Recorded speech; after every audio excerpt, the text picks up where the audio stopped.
a été motivé par plusieurs éléments. Déjà, dans notre catégorie, nous avons doublé notre chiffre d'affaires à l'export en un an. C'est un élément important.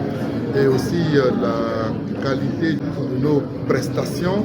Nous sommes sur toute la ligne, toute la chaîne de valeur, depuis la première transformation, depuis les champs jusqu'à l'assiette. Ça fait donc nous avons donc un scope plus large et nous avons aussi un potentiel très important. Et l'autre élément important, c'est notre impact social.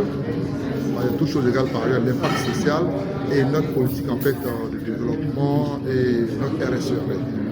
En fait, les normes, c'est comme le visa. Tu ne peux pas prétendre aller à l'international sur des produits alimentaires qui ne sont pas safe, qui n'ont pas de garantie de sécurité alimentaire. Donc les certifications, c'est ça en réalité. Aussi même pour les bonnes pratiques de production et tout ça, et les normes internationales par rapport aux standards, aux SMETA, par rapport aux conditions de travail des travailleurs. Donc tout ça c'est important. Donc les normes, que ce soit BRC, SMETA, FISMA, notre agrément au FDA, tout ça, ça a joué en notre faveur. Même si les conditions indispensables pour pouvoir franchir cette époque. Nous avons déjà, on n'a pas dit, nous avons une centrale de distribution aux États-Unis. Donc nous avons vraiment une carrure qui sont bien partis. Bon, mais il faut maintenant aller maintenant vers la pérennisation et la stabilisation et diversifier encore plus et avoir un concept important. Et la pérennisation tient déjà du volume d'affaires en réalité. Si aujourd'hui nous sommes en 12 et 15 conteneurs par mois, il faut que nous puissions aller par moins dans les 50 conteneurs, 100 conteneurs pour être majeur player dans le secteur et aussi cela, puisque avec ces volumes-là, nous avons donc davantage de matelas, davantage de mou. Donc cela peut, des petits soubresauts, tout ça, ça passera à l'aise dans toutes les gens confortables.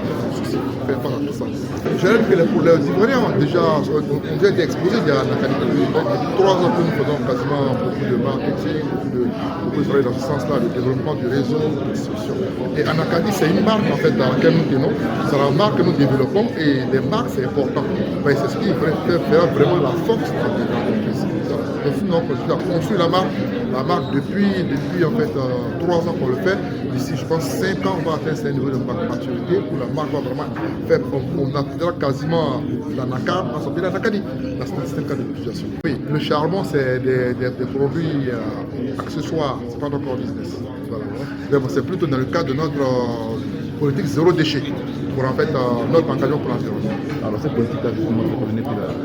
Oui, absolument, je reviens dessus parce que cela nous permettra en fait d'être beaucoup plus, en fait éligible à ce niveau de programme en fait environnementaux.